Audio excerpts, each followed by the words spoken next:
Salut tout le monde! Aujourd'hui, après pas mal de temps, je me suis décidé à redonner sa chance à Fedora. Dans le top 10 des meilleures distributions Linux que j'ai réalisé récemment après plusieurs mois de tests, il y avait certaines distributions que j'ai mises hors classement.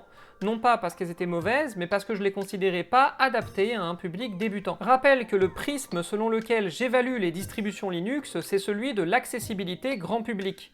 Non pas parce qu'une distribution qui n'est pas faite pour le grand public serait mauvaise, mais parce que c'est pas ça qu'on va recommander à quelqu'un qui n'y connaît rien et qui n'a pas envie d'avoir de problème. Et beaucoup de gens dans les commentaires m'ont fait remarquer que selon eux, c'était une erreur de ne pas mettre Fedora dans le top 10 et qu'elle serait tout à fait adaptée à des débutants. Alors on va pas se mentir, ça fait des années qu'on me dit ça et que c'est toujours pas vrai. Mais c'est vrai aussi que Fedora a fait des gestes en ce sens ces dernières mises à jour, donc je vais en profiter pour réactualiser. Fedora donc, on le rappelle, est une distribution Linux développée par une communauté et financée et en partie développée par une entreprise Red Hat. C'est un système d'exploitation libre et gratuit et qui a la réputation d'implémenter toutes les nouvelles évolutions du libre avant tout le monde, ce qui en fait techniquement l'un des OS les plus modernes au monde. C'est pas une rolling release, mais elle est quand même mise à niveau tous les 6 mois et chaque version est supportée pendant 1 an seulement.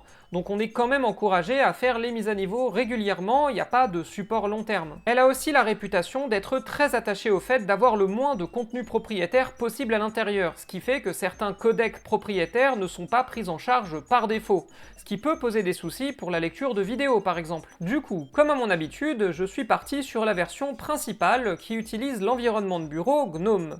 Une grosse évolution qui vient avec GNOME et qui est très bonne, c'est que désormais vous configurez votre nom d'utilisateur, votre fuseau horaire et votre mot de passe, entre autres, après l'installation du système, ce qui, comme pour Elementary OS, rend très facile d'installer le système chez quelqu'un et de le laisser se débrouiller ensuite. Lors du premier redémarrage, vous avez le droit à un écran de bienvenue, simple, peut-être un peu trop simple parce qu'il ne vous dit pas où aller pour télécharger des logiciels, mais il vous montre surtout comment fonctionne l'environnement de bureau GNOME. Après, quand vous pressez la touche de démarrage, vous pouvez vite repérer l'App Store qui vous permet de faire les mises à jour et de télécharger les logiciels. Par défaut, sur Fedora, les mises à jour se font de manière automatique, ce qui permet d'avoir un système tout le temps bien tenu et sans avoir à y penser, même si ça peut évidemment se régler. Par contre, un peu comme sur Windows, les mises à jour se font au démarrage du PC, et elles prennent vraiment une plombe à se faire, plusieurs minutes, et ça peut même dépasser les 10 minutes quand il y en a beaucoup. D'autant plus que parfois, vous allez vouloir éteindre votre PC, ça va vous proposer de faire les mises à jour, vous allez dire oui, et une fois les mises à jour faites, ça va rallumer le PC. Mais bon, au moins, à l'arrivée, tout fonctionne. Concernant les mises à niveau, elles sont proposées tous les 6 mois et chaque nouvelle version vient avec un pop-up persistant pour vous prévenir de faire l'installation. Donc c'est une mise à niveau manuelle, mais avec une forte incitation à le faire, donc pas de souci de ce côté-là. Au niveau des logiciels, vous avez un mélange entre les paquets système de Fedora, les RPM, les Flatpak de Fedora et les Flatpak du FlatHub, ce qui permet de disposer d'une Logitech particulièrement fournie. Malgré la présence de ces 3 sources différentes, les applis seront toujours disponibles dans des versions assez récentes du fait que Fedora en elle-même est quasi toujours à la pointe de ce qui se fait. Donc ça permet de pas se retrouver bloqué entre 2 mauvais choix, genre t'as une version super vieille ou t'as une version récente mais buggée.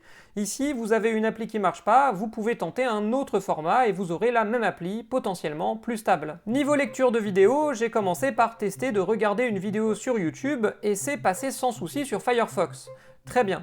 Par contre, j'ai voulu lire une vidéo sur mon ordinateur et là, paf, l'application de vidéo demande d'installer un codec multimédia. Bon, je clique sur installer le codec multimédia et message d'erreur dans l'App Store. Il y a bien un lien vers la documentation pour essayer de t'aider, mais quand je clique, ça fait rien. Et autant les années d'avant ça allait parce que je me souvenais à peu près de ce qu'il fallait faire, autant là il a fallu que je retourne farfouiller sur internet, que je galère comme pas possible avec de l'activation de dépôt, de l'installation de paquets, tout ça pour réussir à faire fonctionner ce putain de lecteur vidéo, et tous les autres d'ailleurs, parce qu'évidemment c'était une question de codec, donc ça n'aurait marché avec aucun lecteur vidéo, VLC inclus. Et c'est là qu'on arrive à pourquoi, non, Fedora n'est pas dans le top 10 et ne sera pas dans le top 10. Désolé, mais quand un truc aussi simple et basique que la lecture de vidéo nécessite d'aller fouiller sur internet pour installer des codecs avec des lignes de commande entrées dans un terminal, c'est pas accessible. Du tout. D'autant que j'ai eu beau réussir à faire fonctionner ma vidéo, en réalité j'ai continué d'avoir plein de trucs qui déconnaient.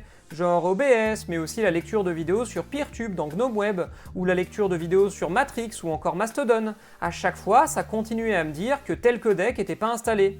Et puis j'ai fini par comprendre que c'était dû au fait que les applis en question étaient des Flatpak, et que probablement, pour des raisons de permission non accordées, elles n'avaient pas accès au codec en question. C'est la seule distribution qui m'a fait ce problème. Ah oui, d'ailleurs, en entrant mes lignes de commande, j'ai réussi l'exploit de désinstaller mon gestionnaire de fichiers. J'ai aucune idée de comment. En revanche, d'autres trucs ont très bien marché. LibreOffice s'est affiché en français d'emblée avec tous les composants nécessaires. Firefox a marché du premier coup, en français et sans aucun problème. Et d'une manière plus générale, c'est du GNOME. Et GNOME, ça a l'avantage d'être à la fois simple et beau. Il y a aussi un écosystème applicatif où tout se répond, tout se ressemble, tout est propre et épuré et simple d'utilisation. La navigation est fluide et elle l'est d'autant plus sur mon ordinateur portable, ce qui garantit assez vite une utilisation optimale et simple de mon ordinateur. Mais malgré tout, si la question que vous vous posez c'est « Est-ce que Fedora est accessible au grand public ?», la réponse, ça reste non. Plus précisément, si vous installez d'aventure Fedora à quelqu'un qui n'y connaît rien, il faudra d'abord que vous fassiez toute la configuration vous-même pour que ce quelqu'un n'ait aucun problème. Et que vous lui recommandiez d'attendre un peu avant de faire les mises à niveau aussi, parce que bon, moi cette fois-là, j'ai pas eu souci parce que je n'ai utilisé Fedora sur mon ordi portable que pendant 2 semaines, mais à l'époque où c'était mon daily driver, et pas mal de personnes me l'ont reconfirmé depuis, une mise à niveau pouvait venir avec pas mal de bugs bien chiants. Pas le genre qui casse tout et t'oblige à tout réinstaller bien sûr, mais plutôt le genre qui va te casser les pieds pendant 2 semaines le temps que ce soit corrigé. En revanche, il est vrai que si l'on accepte ces éléments-là, Fedora, c'est vraiment très bien. Sur ce, à la prochaine!